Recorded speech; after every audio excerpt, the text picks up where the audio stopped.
aləmin gədik, hanı gəzdiyimin izi bəsanı. O ülvi neyməti görən neylədi, kimlər məhv elədi bizi bəsanı. İllərim oynadı, yaşa toxunub, bahar ömrüm yoxsa qışa toxunub. Gizlən qaç oyununda başa toxunub, çaplan ayağı, dizi bəsanı. Heç nəyə maradım yoxdur, inanın. Döndü göz yaşlı hökmü zamanın, o itən gəzdiyin, o pak vicdanın, xəyalı məndədir öz bəsanı. Baxışı müqamlı, andı dəli soğ, lalam, hüzurunda dinənmirəm, of, elə bir səngiyib o çınqı oqov, yandırmır ateşi, közü bəsanı. Eşq olsun qardaş, hər birizə eşq olsun.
Sağ sen sağ ol. Yotu var sen gel sen sağ ol. Hoş geldin.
Deyib ki,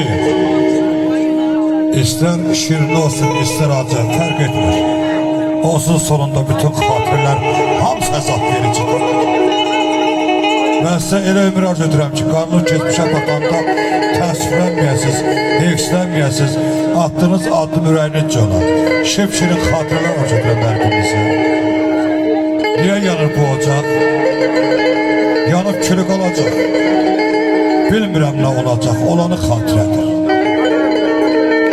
Qar yağır, narın, üzü gülür dağların. Bu yaşıl yarpaqların solanı xatirədir. Niyə çıxdıq yola biz? Dəli olub bu dəniz. Bir adadır sevgimiz, hər yanı xatirədir. gerçək mi yoxsa yalan? Gəlib keçdi nə zaman? Sevginin ömrü bir an, qalanı xatirədir.